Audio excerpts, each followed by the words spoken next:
It's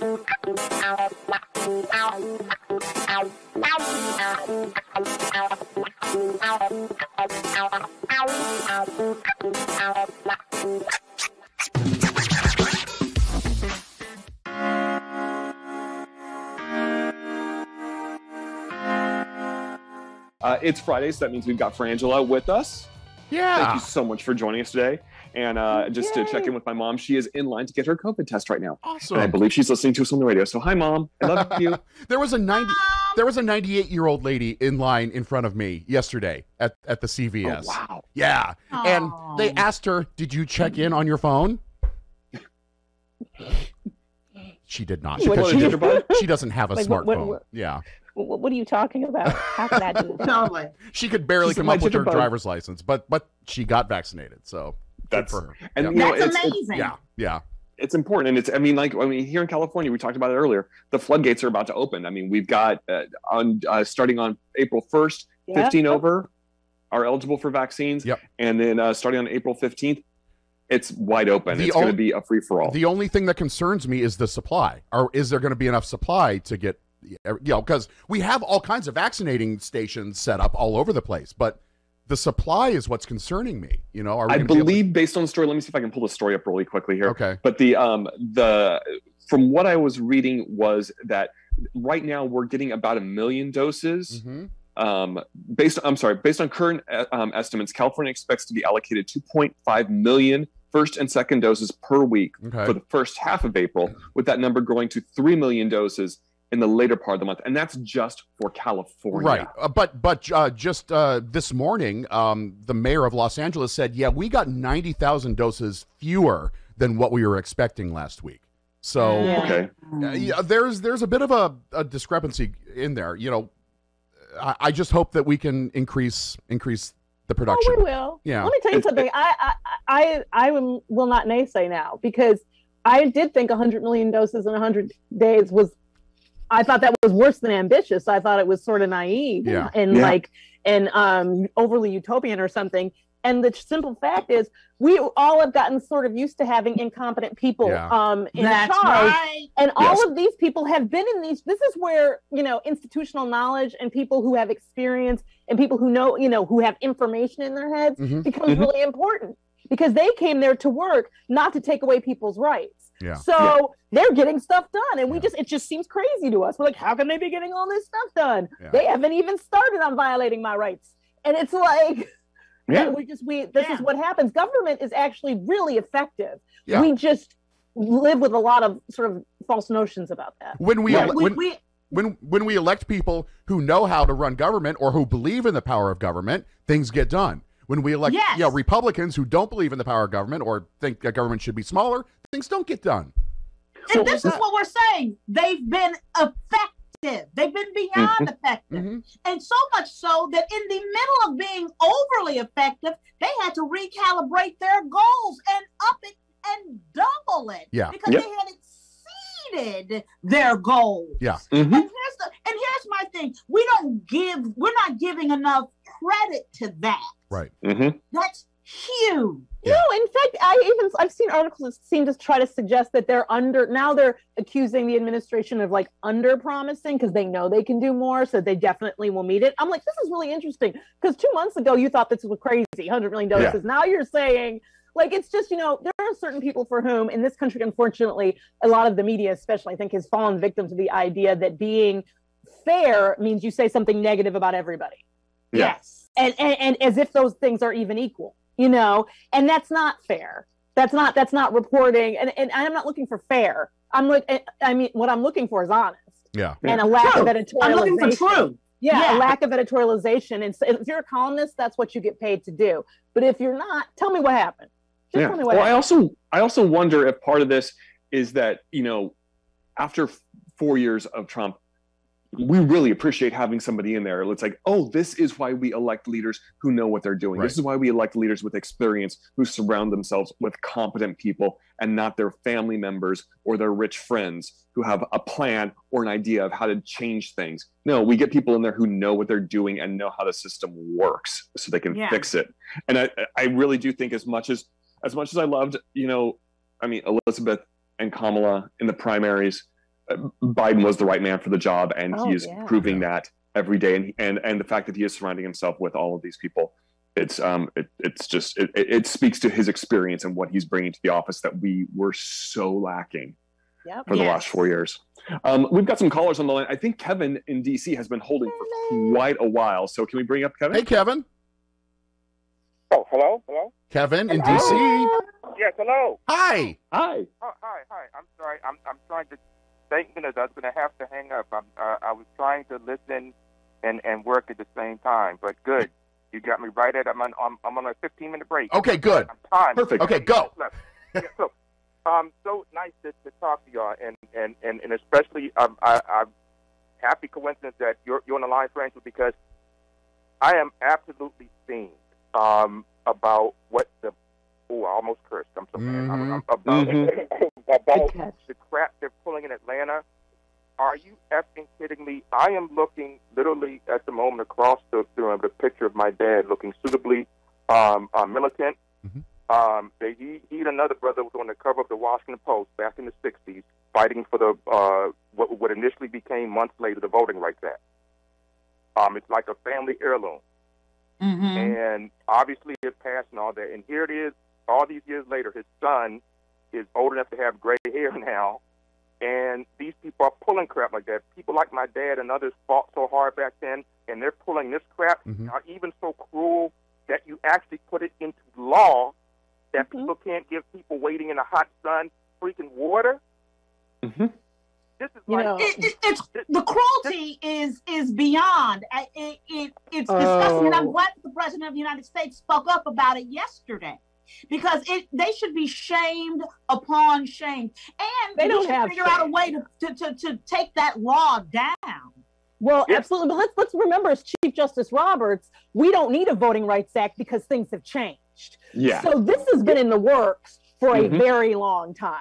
They have never stopped from the end of slavery and the abandonment of Reconstruction. It has been all about disenfranchising brown and black people and poor white people. All about it. And guys, the because I've mentioned I've been overseas. I'll do it myself. Hashtag not all white people are bad. I'm literally that But as I've said over and over, but at least I've lucked out that I can honestly say for every white person that did something negative to me, 2 were unbelievable. So and that's happened to me all over the world. But that doesn't change the fact that there are enough white people in this country that are capable of this crap, and it has to be stopped. And I don't get it. The people I've met in the world, I will never understand hating another group so bad that you. For no logical reason. I will never understand it. And before I go, I wish I had more time. There's so much nerd talk and everything I want to do, but I'm looking at the clock now, and it says I've got 3 minutes. This ain't the Snyder Cut, Kevin. Yeah, but, oh my God, the Snyder Cut. I want to nerd over there. I've got to find time to talk to you somehow, some way about that. Oh my God. Not today. We're tight on time. Yeah. Thanks so much for letting me in. I got to go. I love you. I love the show. Love all the step heads, and have a great weekend, everybody. All right, you too, Kev. Bye. The reality is there's a difference between talking about the systemic racism and individual white people. Yeah. Like, those aren't what we're talking, those different. And this is the thing. Of course, there are people, you can't, here's the problem with it we all have. We can't deny the system, right? As individuals. So I don't care how good your heart is as a white person. You can't help that you're going to get privilege from that. You can't, there's nothing you can do about sort of how this country sees you and how the system is set up in terms of your individual life. But we can all work together to destroy it and dismantle it. And I believe we are and have been. We just cannot relax. And although a lot of things when you think about everything the Biden administration is doing right now, it's amazing. Yeah. Yes. Yeah. And here's the thing that everybody has to understand, that and it is such the squirrel with the nuts and with its hand in the jar of nuts and won't let go. Can't get the nuts out and won't let go of the nuts. Right? And that is the problem that we have with white supremacy in this country. That if this country let go of white supremacy and we all allowed everyone to grow, the country would be better. And everyone would grow. That's the point. And everyone would grow. Heather McGee, it's not people. This isn't about individual. White people have been directly told. We've all been directly told that if minorities do better, that means you're losing something.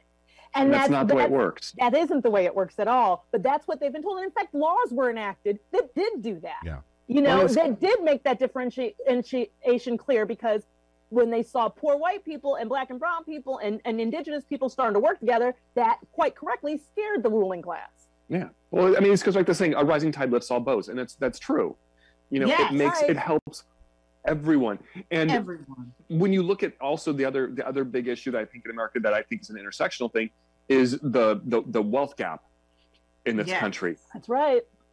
There are a lot of poor white people out there too who would benefit more from than these any changes. other group. Yeah, more than any other group. And here's the thing: and the GOP has yoked them, controlled them, and has control of their minds. Yep.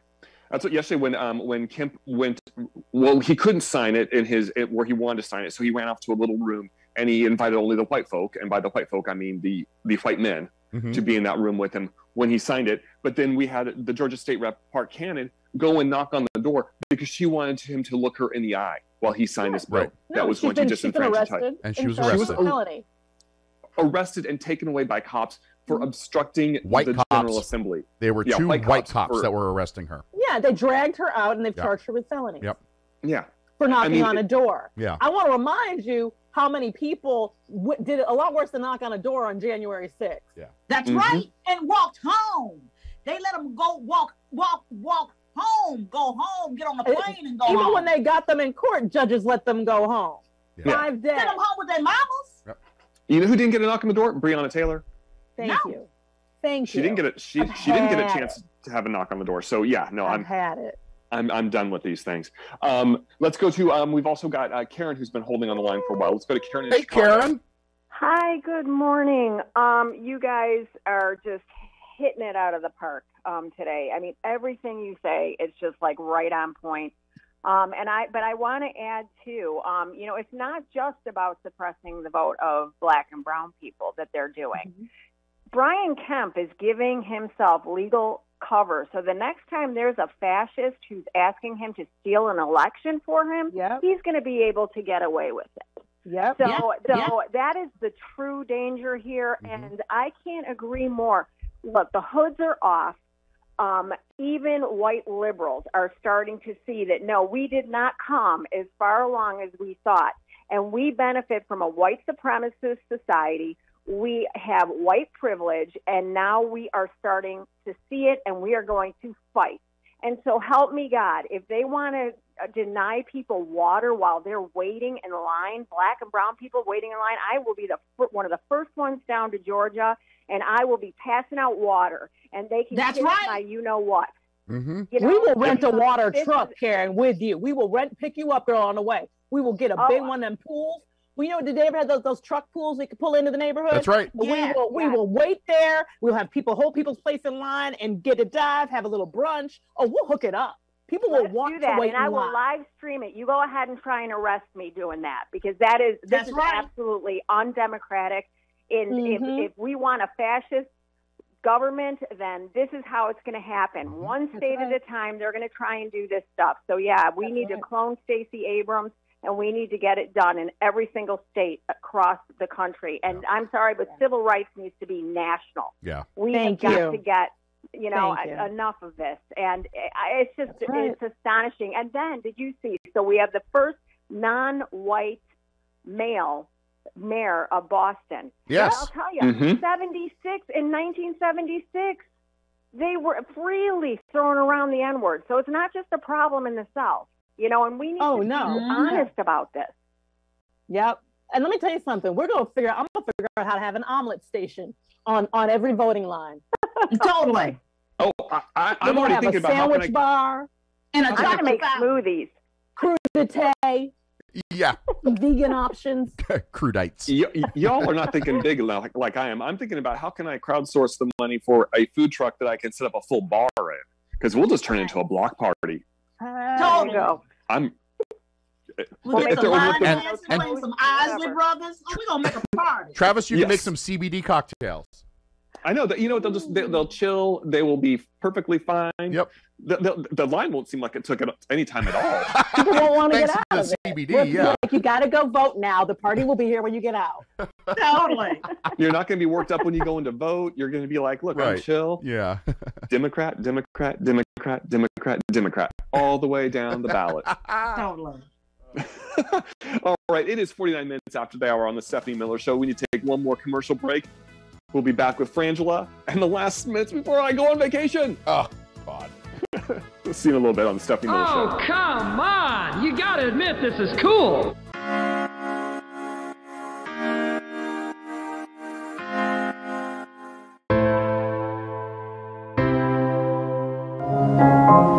Good morning, dear.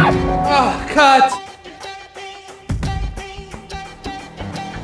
We have a lot to celebrate this week. You have the right to remain tripping your balls. It's like Illuminati, but with leather. First day at Fight Club, you must fight! 2020 refuses to concede. I was going to have to return 2021 because I didn't like the 7-day trial. But I'm in now. We're in, sexy liberals.